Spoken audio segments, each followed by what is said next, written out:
মুরসালিন কেরাম, বিশ্বে কোনো যদি নির্যাতিত নিপীড়িত একটি জাতির নাম বলা হয় বর্তমানে, সেটা হবে মুসলমান। মায়ানমারের মধ্যে 2017 সনে 23 লক্ষ মুসলমান নিপীড়িত নির্যাতিত হয়ে দেশ ছাড়া হলো। প্রতিবাদ হয়েছে, প্রতিবাদের মধ্যে সীমাবদ্ধ, এর বাহিরে কার্যকরী কোনো ভূমিকা নাই। চীনের মধ্যে 7 লক্ষ মুসলমান, উইঘুরের মধ্যে মুসলমানকে বন্দী রাখা হয়েছে। প্রতিবাদ শুধুমাত্র ব্যানার বেস্টুনের মধ্যে, রাস্তার মধ্যে সীমাবদ্ধ ছিল। মানবতা বলতে এই মুসলমানদের জন্য কিছু ছিল না। ইয়েমেনের মধ্যে 3 লক্ষ মুসলিম শিশুকে শহীদ করা হয়েছে। মানবতা বলতে কিছু নাই। বর্তমান সময়ে 13 লক্ষ শিশু নির্যাতনের শিকার হয়ে 3 লক্ষ শিশু মারা গিয়েছে।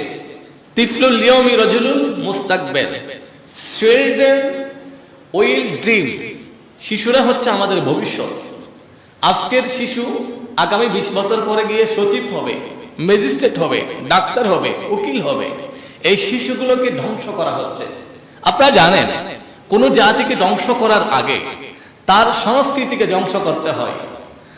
আমরা যখন 1971 সনে মহান মুক্তিযুদ্ধের মাধ্যমে বিজয় লাভ করেছি, যখন হানাদার বাহিনী আমাদের সাথে আর পারছিলেন না, তখন এখানে 14 ডিসেম্বর বাঙালির বিজয়ের মুহূর্ত এসে যারা ইন্টেলেকচুয়াল পার্সন ছিল, বুদ্ধিজীবী ছিল, এই বুদ্ধিজীবীদেরকে ধরে ধরে ডাক্তার, ইঞ্জিনিয়ার, শিক্ষক, যারা বুদ্ধিজীবী, সমাজের মাথা, ওদেরকে ধরে ধরে হত্যা করেছে। কোন একটা সমাজকে, দেশকে, জাতিকে ধ্বংস করার জন্য কি করতে হয়? ওই সমাজের নেতৃত্ববান ব্যক্তিকে, সুষ্ঠু ব্যক্তিকে ধ্বংস করতে হয়, সংস্কৃতিকে ধ্বংস করতে হয়। তো এখন আমরা কেন এত নির্যাতনের শিকার? এই যে একজন মুসলমান খাবার জন্য পানি নাই, সাহারি তো নাই, ইফতার তো নাই, খাবার জন্য পানি নাই, ঘাস খেয়ে জীবন যাপন করছে। কিয়ামতের ময়দানে যখন আপনাকে প্রশ্ন করা হবে, আপনি চট্টগ্রাম শহরে কাতালগঞ্জ আবাসিক এলাকায়, চট্টগ্রাম মহানগরীর এলাকায় 10 পদের ইফতার দিয়ে ইফতার করেছেন, কিন্তু আল্লাহর নবী বলেছেন সমস্ত মুসলমান একটা দেহের নিয়ে, ইন্নামাল মুমিনুনা ইখওয়াতুন, আপনার আরেকজন ভাই। আপনি একদিনে 30 পদের খাবার খেয়েছেন, আপনার একজন ভাই 30 দিনে 1 পদের খাবারও পাই নাই। আল্লাহ যদি আপনাকে জিজ্ঞাসা করে, আপনি কি জবাব দিবেন?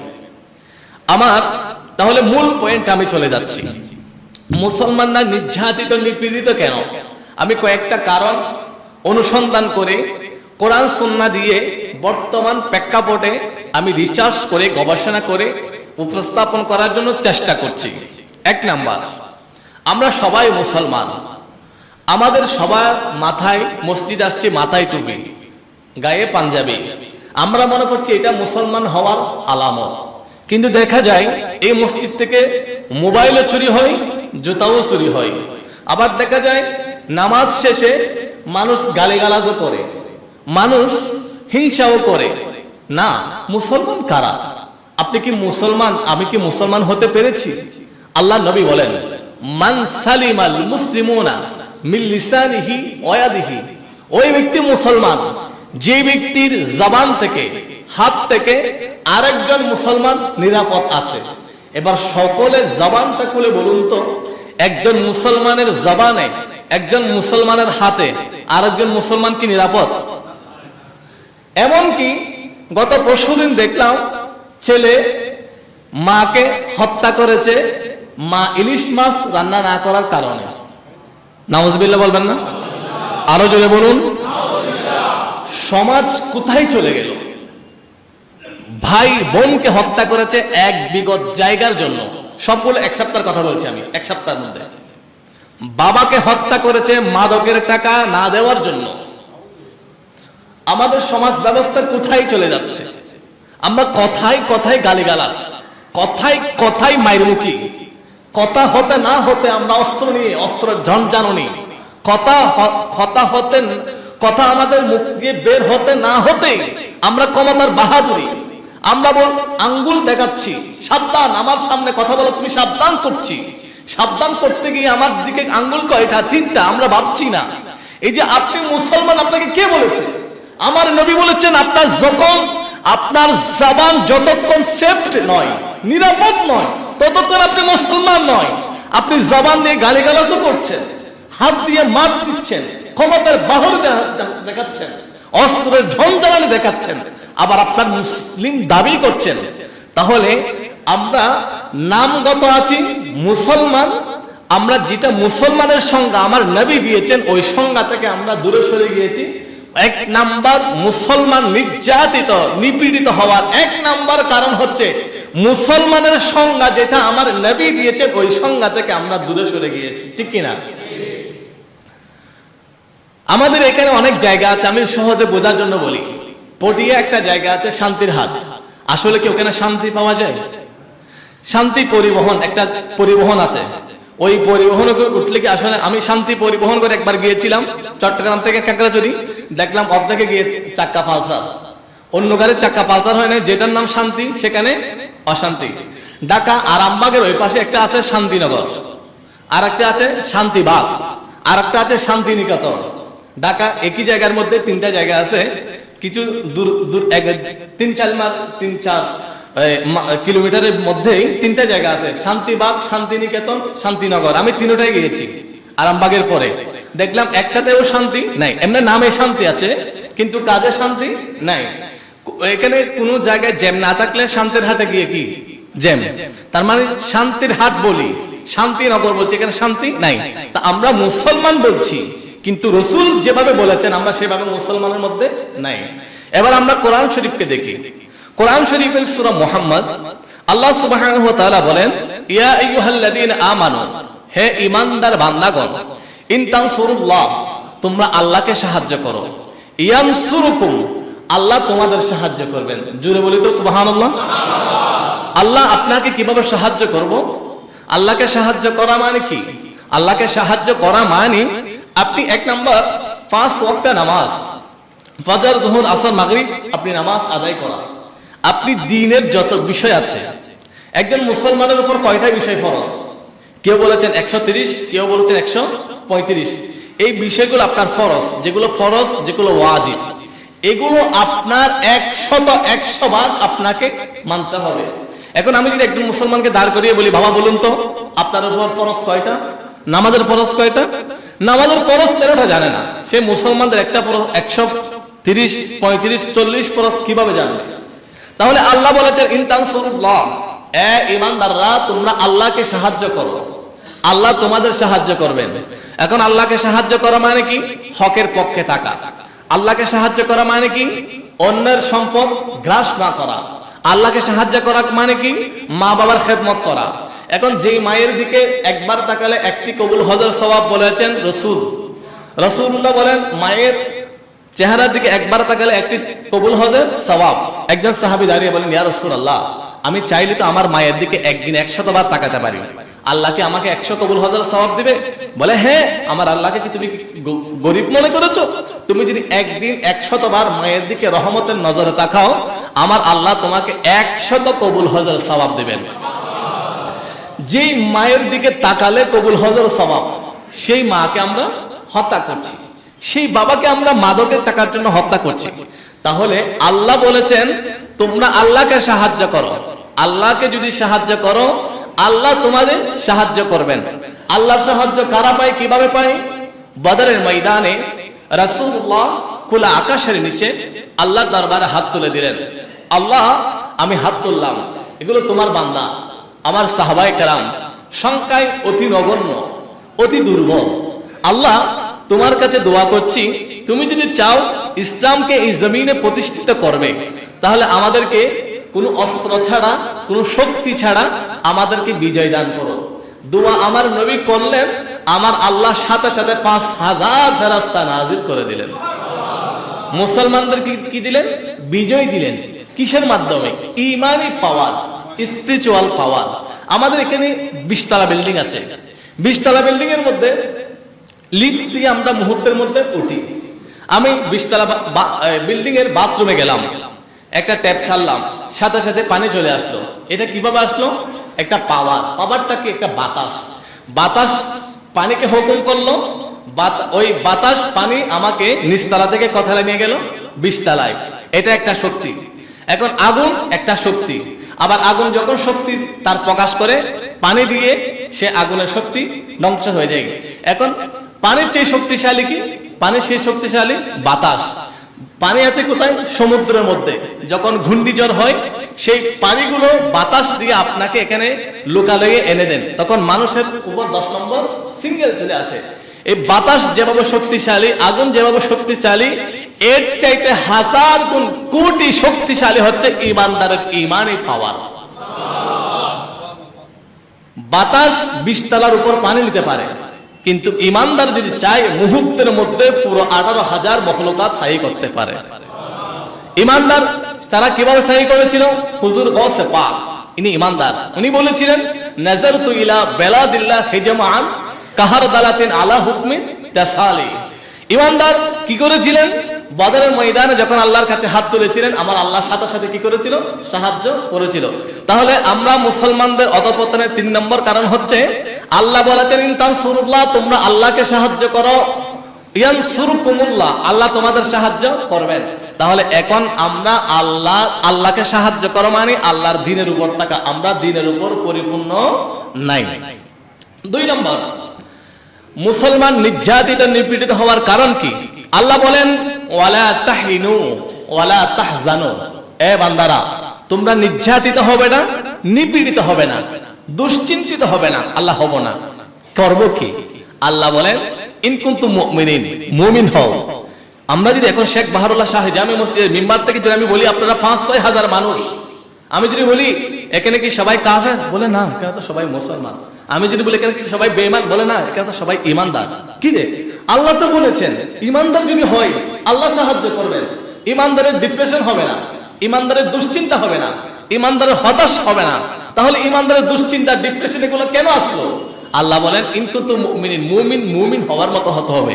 এখন আমরা মুমিনও আবার সুযোগ পেলে জুতা চুরি করে নিয়ে যাই, মসজিদ থেকে জুতা চুরি হয়। এখানে সবাই কিন্তু ঈমানদার, আবার ঈমানদারের মধ্যে মোবাইলও চুরি হয়, আবার ঈমানদারের মধ্যে নামাজের পরে ঝগড়াও বাজে, আবার ঈমানদার দাবি করছি নামাজের পর আবার একজন আরেকজনকে গালিগালাজও করে, আবার ঈমানদার দাবি করছে আবার উচ্চ স্বরে মসজিদের মধ্যে কথাও বলে, আবার ঈমানদার দাবি করছে নামাজ শেষ হলে মসজিদে কিছু একটা হলে না হলে বিভিন্ন লাইটম্যানের জন্য ক্ষুদ্র বিষয় নিয়ে হলো আমরা একজন আরেকজনের সাথে, মুয়াজ্জিনের সাথে, ইমামের সাথে আমরা উচ্চ আওয়াজে কথা বলি। কি রে বাবা, ঈমানদার তো এরকম না। তাহলে আপনি ধরে নেন সূরা আল ইমরানের 139 নম্বর আয়াত আপনাকে সবক দিচ্ছেন। আল্লাহ বলেন তোমরা ঈমানদার থাকো, ঈমানদার থাকলে আমার সাহায্য পাবে, ঈমানদার থাকলে ডিপ্রেশন দুশ্চিন্তিত হবে না, ঈমানদার থাকলে লাঞ্ছিত হবে না। তাহলে আমরা ঈমানদারের যেই সংজ্ঞা, যেই ডেফিনিশন আল্লাহ দিয়েছেন ওইটা থেকে আমরা সরে আসছি, এই জন্য আমাদের উপর লাঞ্ছনা। 4 নম্বর, আমাদের মধ্যে ভ্রাতৃত্বের অভাব। এক সময় আমরা অনেক বেশি ভ্রাতৃত্বপূর্ণ ছিলাম, সমাজের মধ্যে একজন নিপীড়িত হলে আমরা পাশে দাঁড়াতাম। আল্লাহ বলেন সূরা হুজুরাতের 13 নং আয়াতে ইন্নামাল মুমিনুনা ইখওয়াতুন, মুমিন ভাই, মুসলমান একজন আরেকজনের ভাই। ফাসলিহু, একজনের কোনো দোষ হলে আরেকজন তাকে সংশোধন করে দিবে। এখন আমি কি করি, মানুষের একজনের মোকাবেলা করতে না পেরে একজনকে মোকাবেলা করার জন্য, ঘাস করার জন্য, গায়ে করার জন্য আমি তার দুর্বল পয়েন্ট কোনগুলো আছে এগুলো চিহ্নিত করি। যেখানে দুর্বল পয়েন্ট আছে সেখানে আমি কি করি, আঘাত করি।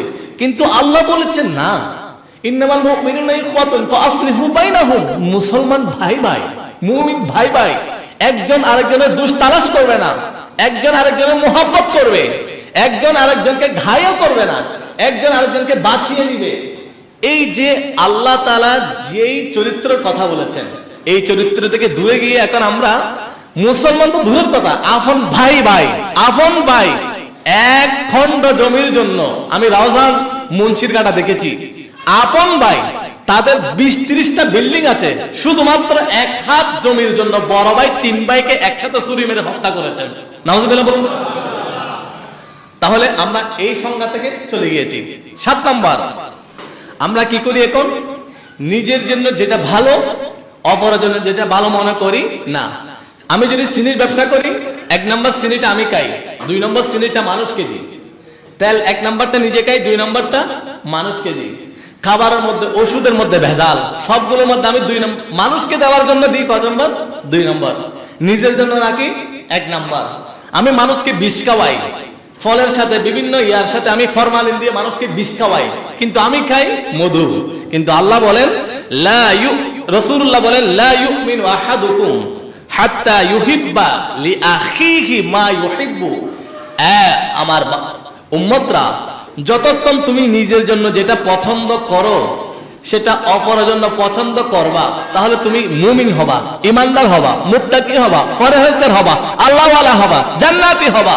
আর তুমি নিজের জন্য যেটা পছন্দ করো না, সেটা যদি অপরের জন্য পছন্দ করো, তাহলে কি হবে? এখন আমরা কি করি? আমার ছেলে ছেলে, দারোয়ানের ছেলে ছেলে নয়, আমি আমি, তুমি তুমি নয়। আমি মানুষ, আর আমার ঘরে যে কাজ করে বুয়া সে মানুষ না। অনেক সময় তো আমরা মসজিদের ইমাম মুয়াজ্জিনকে মানুষের কাতারে গণি না, কারণ দারোয়ানের বেতন থাকে 20,000, ইমাম মুয়াজ্জিনের বেতন থাকে 5,000। তার মানে আমরা কি দারোয়ানের নিচে নিয়ে গেলাম। এই যে আমরা মানুষকে সম্মান দিব, কিন্তু আমরা এখন সম্মানটা বিভিন্ন ভাগ করে নিয়েছি, আমার সুবিধা মতো আমি নিয়েছি। আল্লাহ বলেন না, নিজের জন্য যেটা ভালো মনে করবেন সেটা অপরের জন্য ভালো মনে করতে হবে। এখন আমরা এটা করি না, এই জন্য আমাদের মুসলমানদের অধঃপতন হচ্ছে। মুসলমান, আমার এই প্রত্যেকটা কথা কোরআন শরীফের আয়াত দিয়ে, আমার এই প্রত্যেকটা কথার পিছনে রাসূল পাকের হাদিস।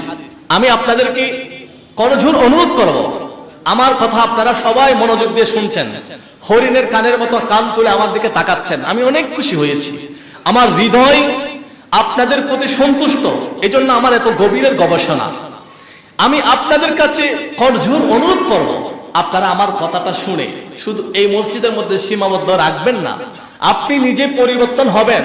বাবা, এই দুনিয়াতে থাকার জায়গা নয়, এখানে যদি থাকার জায়গা হতো, আমার নবী পাক দুনিয়ার মধ্যে থাকতেন, আজরাইল আসতে কারো অনুমতি নেন না। কিন্তু পৃথিবীর ইতিহাসে একজন ব্যক্তির কাছে আজরাইল অনুমতি নিয়ে এসেছেন, সেটা হচ্ছে কি? রাসূল পাক সাল্লাল্লাহু তাআলা আলাইহি ওয়াসাল্লাম। আজরাইল নবীদের কাছে আসেন নাই, আল্লাহ তাআলা আজরাইলকে পাঠিয়েছেন। আজরাইলকে পাঠিয়ে বললেন, সবার মতো আমার নবীর কাছে যাবে না, আমার নবীকে সালাম দিবে, আমার নবীর অনুমতি নিবে। আমার নবী যদি অনুমতি দেয়, আমার বন্ধু যদি অনুমতি দেয়, তাহলে আমার বন্ধুর তুমি জানটা কবজ করবা। আর আমার বন্ধু যদি অনুমতি না দেয়, তুমি জান কবজ করতে পারবে না। বাবা, দুনিয়াতে জানটা কবজ করার জন্য একজনের অনুমতি নেওয়া হয়েছিল, সেটা হচ্ছে রাসূল পাক সাল্লাল্লাহু তাআলা আলাইহি ওয়াসাল্লাম। আর কারো অনুমতি নেন নাই।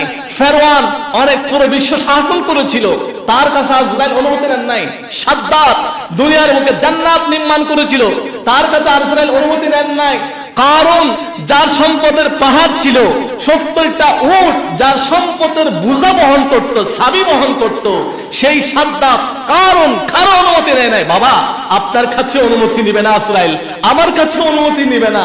আল্লাহ তাআলা যেভাবে থাকার জন্য বলেছেন, আমরা যদি সেভাবে থাকার জন্য চেষ্টা করি, আইয়াসুকুমুল্লাহ, আল্লাহ আমাকে সাহায্য করে, আমাকে আপনাকে মাকবুল বান্দা হিসাবে কবুল করবেন। তাহলে 9 নম্বর, আমরা এখন কি করি? সংঘাত করি, ছোট্ট একটা টুনকো বিষয় নিয়ে আমরা মারপিট করি। দেখলাম একজন ছেলে হত্যা করলো, কি কারণে? ক্রিকেট খেলার মধ্যে রান নেওয়াকে কেন্দ্র করে। কিরে বাবা, ক্রিকেট খেলা আপনাকে ভাব দিবে? ক্রিকেট খেলা আপনাকে কি দিবে? আপনাকে শান্তি দিবে, আপনার অর্থনীতি উন্নয়ন করবে, আপনাকে মানসিক প্রশান্তি দিবে। তো ক্রিকেট খেলার রানের বাড়ার তর্ক করে আপনি কেন মারা যাচ্ছেন? আপনি কি জানেন না আপনার নাম কি? আপনার নামের আগে আপনাকে আল্লাহ মুসলমান বলেছেন, আপনি জানেন না? তো মুসলমানের নীতিটা কি রকম হবে আপনি জানেন না? সূরা আনফালের 46 নম্বর আয়াতে মুসলমানের নীতি কি হবে আল্লাহ বলেছেন, ওয়ালা তানাজাউ ফাতাফসালু। বান্দা, ক্ষুদ্র বিষয় নিয়ে তর্ক করিও না, অনর্থক বিষয় নিয়ে তর্ক করিও না, তর্কে জড়াইও না, অনর্থক বিষয়ের মধ্যে ডুবে যেও না। ডুবলে কি হবে? আল্লাহ বলেন, ওয়াতাযহাবা রিহুকুম, শান্তি চলে যাবে, অশান্তি বিরাজ করবে, হত্যাকাণ্ড বেড়ে যাবে। এখন আমরা টুঙ্কো বিষয় নিয়ে গুল করবে, কত রান করবে, এগুলো কোনো বিষয়? আমি মুসলমান, আমার কথা বলার কোনো কি বিষয় নাই? আমি কত রান করবে, এগুলো নিয়ে আমি বিষয় ঝগড়া করে আমি একজনকে মেরে ফেলছি, এটা কোন ধরনের কথা? আমরা মুসলমানরা নির্যাতিত নিপীড়িত হওয়ার অন্যতম কারণ হচ্ছে আমার যেটা দরকার নাই, আমার যেটা দায়িত্ব নয়, আমি সেটা নিয়ে কথা বলি। কে কত রান করবে এটা নিয়ে কথা বলা কি আমার দায়িত্ব? এটার কারণে আমার পকেটে কি 1 টাকা আসবে? এটার কারণে আল্লাহ আমাকে একটা সওয়াব দিবে? তো আমি এটা নিয়ে কেন কথা বলছি? এটা নিয়ে আমি কেন তর্ক করছি? এটা নিয়ে কেন আমি মারপিট করছি? আল্লাহ বলেন ওয়ালা তানাজাউ ফাতাফশালু ওয়া তাযহাবা রিহুকুম, বান্দা অনর্থক বিষয় নিয়ে তর্ক করিও না, ঝগড়া বাঁধিও না। কিন্তু আমরা এখন কথায় কথায় ঝগড়া। মনে করুন 2টা রিকশা এদিক থেকে এদিক থেকে যাচ্ছে, আর একটা প্রাইভেট কার আসছে, একটার সাথে একটা লাগলো, লাগার সাথে সাথে একটা শব্দ উচ্চারণ করবে, হয়তো শালার ফুট বা এর চেয়ে আরো জঘন্য কোনো শব্দ। কিন্তু কেন লাগলো ভাই সরি এই কথাটা বলবে না। কিন্তু আমি দেখলাম সৌদি আরবের মধ্যে প্রত্যেকটা ড্রাইভারের হাতের মধ্যে তসবিহ। আমি প্রায় ড্রাইভারের সাথে কথা বলেছি, এখানে পাকিস্তানি ড্রাইভারের মুখে দেখলাম নাতে রসুল, ইন্দোনেশিয়ান ড্রাইভারের মধ্যে দেখলাম আমি তসবিহ, যারা সুদানি এই আপনার আরবি ড্রাইভার ওদের মধ্যে দেখলাম তসবিহ, মিশরি ড্রাইভারের মধ্যে একটু উগ্রতা দেখলাম, মানে ওদের কাছে সিগারেট দেখলাম, আর প্রায় ড্রাইভারের মধ্যে দেখলাম তসবিহ, মানে একজন আরেকজনকে স্যাক্রিফাইস করে। একটা হরন পর্যন্ত দেয় না, আমরা অনর্থক হরন একটা বাজিয়ে রাখবো, মানে আমাদের কমন সেন্সটা চলে গেল। এই যে আমরা ক্ষুদ্র ক্ষুদ্র বিষয় নিয়ে ঝগড়া, অথচ একটা 2টা গাড়ির সাথে যদি ধাক্কা লাগে আমরা চাইলে ঝগড়া না করে গালি না দিয়ে আমরা বলতে পারি ভাই লেগেছে, ঠিক আছে আমার দোষ, ভাই আমার দোষ। এই যে আপনি যখন আপনার দোষ নয়, কিন্তু আপনি যদি আপনার দোষ বলেন ওই মানুষটা আপনাকে সালাম দিবে না। আমরা যদি এই ফিতনার মধ্যে আছি, আল্লাহ আমার অনেক শত্রু, কি করব? আল্লাহ বলেন ওয়াইদা খাতাবাহুমুল জাহিলুনা ক্বালু সালামা, বান্দা গালির জবাব গালি দিয়ে অনেকবার দিয়েছিস, অস্ত্রের জবাব অস্ত্র দিয়ে অনেকবার দিয়েছিস, বান্দা গালির জবাব একবার সালাম দিয়ে দে। ওয়াইদা খাতাবাহুমুল জাহিলুনা ক্বালু সালামা, বান্দা তোকে যদি কেউ গালি দেয় একবার সালাম দে, তো তোকে যদি কেউ মন্দ বলে একবার তাকে সালাম দে, তাকে সেলুট জানা, তাকে ভালো বল। বান্দা অনেক কথা শুনেছিস, আমি কোরআনের কথা একবার শুন না, তোর জীবনটা কেমন হয় দেখ না। আল্লাহ আপনাকে আমাকে ডেকে ডেকে বলছেন ওয়াইদা খাতাবাহুমুল জাহিলুনা ক্বালু সালামা, বান্দা ঝগড়ার কারণে আরেকজনের সাথে ঝগড়া করিও না, গালির কারণে আরেকজনকে গালি দিও না, গালির পরিবর্তে একবার সালাম দিয়ে দেখো। একবার যদি সালাম দিয়ে দেখো, ওই তোমাদের বান্দা আমি আল্লাহ সম্প্রীতি সৌহার্দ্য ভালোবাসা সৃষ্টি করে দিব। তুমি শুধু সালাম মুখ থেকে বের করো, বাকি শান্তি না প্রতিষ্ঠা করো আমি আল্লাহর দায়িত্ব। এটার কথাই হচ্ছে ইনতানসুরুকুমুল্লাহ ইয়ানসুরুকুম। 11 নম্বর, আমাদের মুসলমান নির্যাতিত নিপীড়িত হওয়ার কারণ কি? রাসূলুল্লাহ মিম্বারের মধ্যে উঠলেন, তিনি বললেন ওয়ালাকিন আখাফু আলাইকুম আন তানাফাসু, এ আমার উম্মত আমি ভয় পাচ্ছি তোমরা দুনিয়া নিয়ে হানাহানি করবা, এক খণ্ড জমির জন্য মারপিট করবা, আপন ভাই ভাইকে ভুলে যাবা। এক মায়ের গর্ভে ছিলে, এখন তুমি ভাইয়ের নামে মামলা করেছো, কিসের কারণে? জমির কারণে। বোন যেই গর্ভে ছিল, যেই মায়ের দুধ পান করেছিল, যেই বাবা ইনকাম করেছিল, যেই জন্ম দিয়েছিল, সেই বাবা তোমাকে দিয়েছে জন্ম, তোমার বোন কেউ দিয়েছে। তোমার যে মায়ের পেটে তুমি ছিলা তোমার বোনও ছিল। কিন্তু আজকে তুমি দেখলো আপনারা অবাক হয়ে যাবেন, আমাদের বাংলাদেশে এমন এক ফির আছে, অনেক